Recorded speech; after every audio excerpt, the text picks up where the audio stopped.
ओम श्री गणेशाय नमः। बृहस्पतिवार का दिन भगवान विष्णु को समर्पित है। कहते हैं कि जो व्यक्ति हर गुरुवार को भगवान विष्णु की पूजा करता है और गुरुवार की कथा सुनता है, गुरु बृहस्पति और भगवान विष्णु की कृपा से उनकी सभी परेशानियां दूर हो जाती है।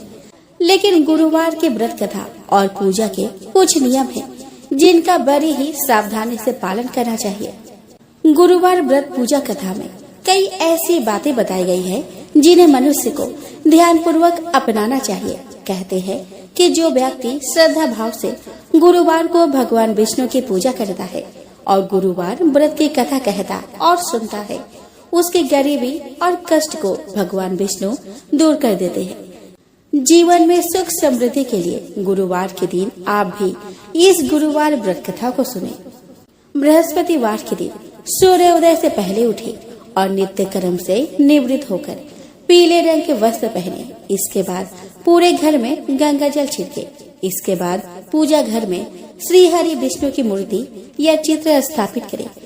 फिर पीले रंग के गंध पुष्प और अक्षत चढ़ाए। इसके बाद चना गुड़ और मुनक्का चढ़ाकर विधि विधान से पूजन करें। इसके बाद व्रत की कथा पढ़े। कथा पढ़ने के बाद केले के पेड़ में जल चढ़ाए। तो चलिए दोस्तों, हम श्रवण करें बृहस्पतिवार व्रत कथा। तो प्रेम से बोलो बृहस्पति महाराज की जय। दोस्तों, प्राचीन समय की बात है। भारतवर्ष में एक राजा राज्य करता था। वह बड़ा प्रतापी और दानी था। वह नित्य गरीबों और ब्राह्मणों की सेवा सहायता करता था। वह प्रतिदिन मंदिर में भगवान दर्शन करने जाता था, लेकिन यह बात उसके पत्नी को अच्छी नहीं लगती थी। वो ना ही पूजन करती थी और ना ही दान करने में उसका मन लगता था। एक दिन राजा शिकार खेलने वन को गए हुए थे, तो रानी और दासी महल में अकेली थी। उसी समय बृहस्पति देव साधु के वेश में राजा के महल में भिक्षा के लिए गए और भिक्षा मांगी, तो रानी ने भिक्षा देने से मना कर दिया। रानी ने कहा कि हे साधु महाराज, मैं तो दान पुण्य से तंग आ गई हूँ। इस कार्य के लिए मेरे पतिदेव ही बहुत है। अब आप ऐसा कृपा करें कि सारा धन नष्ट हो जाए तथा मैं आराम से रह सकूं। साधु ने कहा कि देवी, तुम तो बड़ी अजीब हो। धन और संतान से कौन दुखी होता है? इसकी तो सभी कामना करते हैं। पापी भी पुत्र और धन की इच्छा करते हैं। अगर तुम्हारे पास अधिक धन है तो भूखे मनुष्य को भोजन कराओ, पियाऊ लगवाओ, ब्राह्मणों को दान दो, कुआं, तालाब, बाबरी, बाग बगीचा आदि का निर्माण कराओ, मंदिर, पाठशाला, धर्मशाला बनवाकर दान दो, निर्धनों की कुंवारी कन्याओं का विवाह कराओ, साथ ही यज्ञ आदि कर्म करो। अपने धन को शुभ कार्यों में खर्च करो। ऐसा करने से तुम्हारा नाम परलोक में सार्थक होगा एवं स्वर्ग की प्राप्ति होगी। लेकिन रानी पर उपदेश का कोई प्रभाव न पड़ा। वह बोली कि महाराज, मुझे ऐसे धन की आवश्यकता नहीं जिसको मैं अन्य लोगों को दान दूं, जिसको रखने और संभालने में ही मेरा सारा समय नष्ट हो जाए। अब आप ऐसी कृपा करें कि सारा धन नष्ट हो जाए तथा मैं आराम से रह सकूं। साधु ने उत्तर दिया कि यदि तुम्हारी ऐसी इच्छा है तो जैसा मैं तुम्हें बताता हूँ तुम वैसा ही करना। बृहस्पतिवार को घर को गोबर से लिपना, अपने केसों को पीली मिट्टी से धोना, राजा से कहना कि वह बृहस्पतिवार को हजामत बनवाए, भोजन में मांस मदिरा खाना और कपड़ा धोबी के यहाँ धुलने डालना। ऐसा करने से 7 बृहस्पतिवार में ही आपका सारा धन नष्ट हो जाएगा। इतना कहकर वह साधु महाराज वहाँ से अंतर्ध्यान हो गए। इसके बाद रानी ने वही किया जो साधु ने बताया था। 3 बृहस्पतिवार ही बीते थे कि उसका समस्त धन संपत्ति नष्ट हो गया और भोजन के लिए राजा रानी तरसने लगे। तब एक दिन राजा ने रानी से कहा कि तुम यहाँ पर रहो, मैं दूसरे देश में चाकरी के लिए जाता हूँ, क्योंकि यहाँ पर मुझे सभी मनुष्य जानते हैं, इसीलिए कोई कार्य नहीं कर सकता। देश चोरी परदेश भीख बराबर है। ऐसा कहकर राजा परदेश चला गया। वह जंगल को जाता और लकड़ी काट कर लाता, शहर में बेचता। इस तरह जीवन व्यतीत करता। इधर राजा के बिना रानी और दासी दुखी रहने लगी। किसी दिन भोजन मिलता और किसी दिन जल पीकर ही वो रह जाती। एक समय जब रानी और दासियों को 7 दिन बिना भोजन के रहना पड़ा, तो रानी ने अपने दासी से कहा कि हे दासी, पास ही के नगर में मेरी बहन रहती है, वह बड़ी धनवान है, तो उसके पास जा और 5 सेर बेझर मांग के ले आ, ताकि कुछ समय के लिए थोड़ा बहुत गुजर बसर हो जाए। दासी रानी के बहन के पास गई। उस दिन बृहस्पतिवार था। रानी का बहन उस समय बृहस्पतिवार की कथा सुन रही थी। दासी ने रानी की बहन को अपने रानी का संदेश दिया, लेकिन रानी की बहन ने कोई उत्तर नहीं दिया। जब दासी को रानी की बहन से कोई उत्तर नहीं मिला, तो वह बहुत दुखी हुई। उसे क्रोध भी आया। दासी ने वापस आकर रानी को सारी बात बता दी।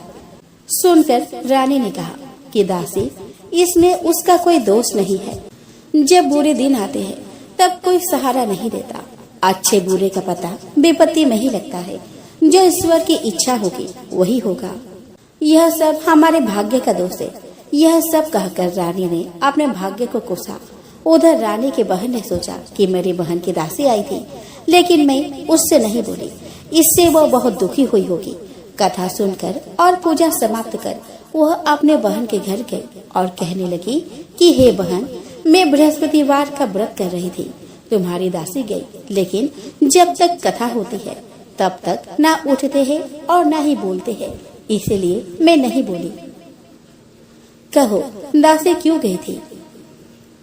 रानी बोली कि बहन, हमारे घर अनाज नहीं था। ऐसा कहते कहते रानी की आंखें भर आई। उसने दासिया समेत 7 दिन तक भूखा रहने के बाद भी अपने बहन को बता दी। इसीलिए मैंने दासी को तुम्हारे पास 5 सेर बेजल लेने के लिए भेजा था। रानी की बहन बोली कि बहन देखो, बृहस्पति देव सबकी मनोकामना पूर्ण करते हैं। देखो, शायद तुम्हारे घर में अनाज रखा हो। पहले तो रानी को विश्वास ही नहीं हुआ, परंतु बहन के आग्रह करने पर उसने दासी को अंदर भेजा। दासी घर के अंदर गई तो वहाँ पर उसे एक घड़ा बेझर से भरा मिला। उसे बड़ी हैरानी हुई। उसने बाहर आकर रानी को बताया। दासी रानी से कहने लगी कि हे रानी, जब हमको भोजन नहीं मिलता तो हम व्रत ही तो करते हैं, इसीलिए क्यों ना इनसे व्रत और कथा की विधि पूछ ली जाए। हम भी व्रत किया करेंगे।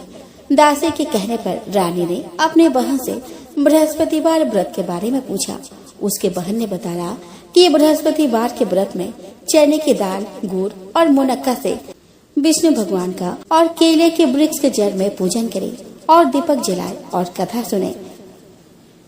उस दिन एक ही समय भोजन करे। भोजन में पीले खाद्य पदार्थ का सेवन जरूर करे। इससे गुरु भगवान प्रसन्न होते हैं और अन्य पुत्र और धन का वरदान देते हैं। साथ ही सभी मनोकामनाएं पूर्ण करते हैं। व्रत और पूजन की विधि बताकर रानी की बहन अपने घर लौट आई। रानी और दासी दोनों ने निश्चय किया कि बृहस्पति देव भगवान के पूजन वो जरूर करेंगे। 7 रोज बाद जब बृहस्पतिवार आया तो उन्होंने व्रत रखा। गुड़ साल में जाकर चना और गुड़ बीन लाए और उसकी दाल से केले की जड़ तथा विष्णु भगवान का पूजन किया। अब पीला भोजन कहाँ से आए? दोनों बड़ी दुखी हुई, परंतु उन्होंने व्रत किया था, इसीलिए बृहस्पति देव भगवान प्रसन्न थे। एक साधारण व्यक्ति के रूप में वे 2 थालों में पीला भोजन लेकर आए और दासी को देकर बोले कि हे दासी, यह भोजन तुम्हारे और तुम्हारी रानी के लिए है, इसे तुम दोनों ग्रहण करना। दासी भोजन पाकर बहुत प्रसन्न हुई। उसने रानी से कहा कि चलो रानी जी, भोजन कर लो। परंतु रानी को भोजन आने के बारे में कुछ भी पता न था, इसीलिए उसने कहा कि जा तू ही भोजन कर ले, क्योंकि तू व्यर्थ में हमारी हंसी उड़ाती है। तब दासी ने कहा कि एक व्यक्ति भोजन दे गया है। तब रानी ने कहा कि वह व्यक्ति तेरे लिए ही भोजन दे गया है, तू ही भोजन कर। तब दासी ने कहा कि वह व्यक्ति हम दोनों के लिए 2 थालों में सुंदर पीला भोजन दे गया है, इसलिए मैं और आप दोनों ही साथ साथ भोजन करेंगे। यह सुनकर रानी बहुत प्रसन्न हुई और दोनों ने गुरु भगवान को नमस्कार कर भोजन किया। उसके बाद से वे प्रत्येक बृहस्पतिवार को गुरु भगवान का व्रत और पूजन करने लगी। बृहस्पति भगवान की कृपा से उनके पास धन हो गया, लेकिन रानी फिर पहले की तरह आलस्य करने लगी। तब दासी बोली कि देखो रानी, तुम पहले भी इस प्रकार आलस से करती थी। तुम्हें धन के रखने में कष्ट होता था, इस कारण सभी धन नष्ट हो गया। अब गुरु भगवान की कृपा से धन मिला है तो फिर तुम्हें आलस्य होता है। बड़ी मुसीबतों के बाद हमने यह धन पाया है, इसीलिए हमें दान पुण्य करना चाहिए। अब तुम भूखे मनुष्य को भोजन कराओ, पियायु लगवाओ, ब्राह्मणों को दान दो, कुआं, तालाब, बावड़ी और बाग बगीचे आदि का निर्माण कराओ, मंदिर, पाठशाला और धर्मशाला बनाकर दान दो, निर्धनों की कुंवारी कन्याओं का विवाह कराओ, साथ ही यज्ञ आदि कर्म करो और अपने धन को शुभ कार्य में खर्च करो, जिससे तुम्हारे कुल का यश बढ़े और स्वर्ग प्राप्त हो और पितर प्रसन्न हो। दासी की बात मानकर रानी शुभ कर्म करने लगी, उसका यश बढ़ने लगा। एक दिन रानी और दासी आपस में विचार करने लगे कि ना जाने राजा किस दशा में होंगे। उनकी कोई खोज खबर भी नहीं है। उन्होंने श्रद्धा पूर्वक बृहस्पति भगवान से प्रार्थना की कि राजा जहाँ कहीं भी हो शीघ्र वापस आ जाए। उस रात्रि को बृहस्पति देव ने राजा को स्वप्न में कहा कि हे राजा, उठ, तेरी रानी तुझको याद करती है, अपने देश को लौट जा। राजा प्रातः काल उठा और जंगल से लकड़ी काटने के लिए जंगल की ओर चल पड़ा। जंगल से गुजरते हुए विचार करने लगा कि रानी की गलती से उसे कितने दुख भोगने पड़े। राजपाट छोड़कर जंगल में आकर उसे रहना पड़ा। जंगल से लकड़ी काटकर शहर में बेचकर गुजारा करना पड़ा और अपनी दशा को याद करके व्याकुल होने लगा। उसी समय राजा के पास बृहस्पति देव साधु के वेश में आकर बोले कि हे लक्कड़हारे, तुम इस सुनसान जंगल में किस चिंता में बैठे हो, मुझे बतलाओ। यह सुनकर राजा के नेत्रों में जल भर आया। साधु की वंदना कर राजा ने अपनी संपूर्ण कहानी सुना दी। महात्मा दयालु होते हैं। वे राजा से बोले कि हे राजा, तुम्हारी पत्नी ने बृहस्पति देव के प्रति अपराध किया था, जिसके कारण तुम्हारी यह दशा हुई है। अब तुम चिंता मत करो, भगवान तुम्हें पहले से अधिक धन देंगे। देखो, तुम्हारी पत्नी ने बृहस्पतिवार का व्रत शुरू कर दिया है। अब तुम भी बृहस्पतिवार के व्रत में चने की दाल, गुड़ और मुनक्का से विष्णु भगवान का केले के वृक्ष के जड़ में पूजन करो और दीपक जलाकर कथा सुनो। उस दिन एक ही समय भोजन करना, लेकिन भोजन में पीले खाद्य पदार्थ का सेवन जरूर करना। भगवान तुम्हारी सब कामनाओं को पूर्ण करेंगे। साधु की बात सुनकर राजा बोले कि हे प्रभु, लकड़ी बेचकर तो इतना पैसा नहीं आता जिससे भोजन के उपरांत कुछ बचा सकूं। मैंने रात्रि में अपने रानी को व्याकुल देखा है। मेरे पास कोई साधन नहीं जिससे उसका समाचार जान सकूं। फिर मैं कौन सी कहानी कहूँ, यह भी मुझको मालूम नहीं है। साधु ने कहा कि हे लक्कड़हारे, तुम किसी बात की चिंता मत करो। बृहस्पतिवार के दिन तुम रोजाना की तरह लकड़ियाँ लेकर शहर को जाओ। तुमको रोज से 2 गुना धन प्राप्त होगा, जिससे तुम भली भांति भोजन कर लोगे और बृहस्पति देव की पूजा का सामान भी आ जाएगा। इतना कहकर साधु अंतर्ध्यान हो गए। धीरे धीरे समय व्यतीत होने पर फिर वही बृहस्पतिवार का दिन आया। लक्कड़हारा जंगल से लकड़ी काटकर किसी शहर में बेचने गया। उसे उस दिन और दिन से अधिक पैसा मिला। राजा ने चना, गुड़ आदि लाकर गुरुवार का व्रत किया। उस दिन से उसके सभी कलेश दूर हो गए। परंतु जब दोबारा गुरुवार का दिन आया तो बृहस्पतिवार का व्रत करना भूल गया। इस कारण बृहस्पति भगवान नाराज हो गए। उसी दिन उस नगर के राजा ने विशाल यज्ञ का आयोजन किया तथा शहर में ये घोषणा करा दी कि कोई भी मनुष्य अपने घर में भोजन न बनवाए, न आग जलावे। समस्त जनता मेरे यहाँ भोजन करने आवे। इस आज्ञा को जो न मानेगा उसे फांसी की सजा दी जाएगी। इस तरह की घोषणा संपूर्ण नगर में करवा दी गई। राजा के आज्ञा अनुसार शहर के सभी लोग भोजन करने गए, लेकिन लक्कड़हारा कुछ देर से पहुंचा। इसीलिए राजा उसको अपने साथ घर लिवा ले गए और ले जाकर भोजन करा रहे थे तो रानी की दृष्टि उस खूंटी पर पड़ी जिस पर उसका हार लटका हुआ था। वहाँ पर वो हार नहीं दिखाई दिया। रानी ने निश्चय किया कि मेरा हार इस मनुष्य ने चुरा लिया है। उसी समय सिपाहियों को बुलाकर उसको कारागार में डलवा दिया गया। जब लक्कड़हारा कारागार में पड़ गया और बहुत दुखी होकर विचार करने लगा कि न जाने कौन से पूर्व जन्म के कर्म से मुझे यह दुख प्राप्त हुआ है। और उसी साधु को याद करने लगा जो कि जंगल में मिला था। उसी समय तत्काल बृहस्पति देव साधु के रूप में प्रकट हुए और उसकी दशा को देखकर कहने लगे कि अरे मूर्ख, तूने बृहस्पति देव की कथा नहीं करी, इस कारण तुझे दुख प्राप्त हुआ है। अब चिंता मत कर, बृहस्पतिवार के दिन कारागार के दरवाजे पर 4 पैसे पड़े मिलेंगे। उनसे तू बृहस्पति देव की पूजा करना, तेरे सभी कष्ट दूर हो जाएंगे। बृहस्पतिवार के दिन उसे 4 पैसे मिले। लक्कड़हारे ने कथा कही। उसी रात्रि को बृहस्पति देव ने उस नगर के राजा को स्वप्न में कहा, हे राजा, तुमने जिस आदमी को कारागार में बंद कर दिया है वह निर्दोष है, वह राजा है, उसे छोड़ देना। रानी का हार उसी खूंटी पर लटका है। अगर तू ऐसा नहीं करेगा तो मैं तेरे राज्य को नष्ट कर दूंगा। इस तरह रात्रि के स्वप्न को देखकर राजा प्रातः काल उठा और खूंटी पर हारे देखकर लक्कड़हारे को बुलाकर क्षमा मांगी तथा लक्कड़हारे को योग्य सुंदर वस्त्र आभूषण देकर विदा कर दिया। बृहस्पति देव की आज्ञा अनुसार लक्कड़हारा अपने नगर को चल दिया। राजा जब अपने नगर के निकट पहुंचा तो उसे बड़ा आश्चर्य हुआ। नगर में पहले से अधिक बाग, तालाब, कुएं तथा बहुत सी धर्मशाला, मंदिर आदि बन गई है। राजा ने पूछा कि यह किसका बाग है और धर्मशाला है, तो नगर के सब लोग कहने लगे कि यह सब रानी और बांदी के है। तो राजा को आश्चर्य हुआ और गुस्सा भी आया। जब रानी ने यह खबर सुनी कि राजा आ रहे हैं तो उन्होंने बांदे से कहा कि हे दासी, देखो राजा हमको कितनी बुरी हालत में छोड़ गए थे। हमारी ऐसी हालत देखकर वह लौट न जाए, इसीलिए तू दरवाजे पर खड़ी हो जा। आज्ञा के अनुसार दासी दरवाजे पर खड़ी हो गई। राजा आए तो उन्हें अपने साथ लिवा लाई। तब राजा ने क्रोध करके अपने रानी से पूछा कि यह धन तुम्हें कैसे प्राप्त हुआ है। तब उन्होंने कहा कि हमें यह सब धन बृहस्पति देव के इस व्रत के प्रभाव से प्राप्त हुआ है। राजा ने निश्चय किया कि 7 रोज बाद तो सभी बृहस्पति देव का पूजन करते हैं, परंतु मैं प्रतिदिन दिन में 3 बार कहानी तथा रोज व्रत किया करूंगा।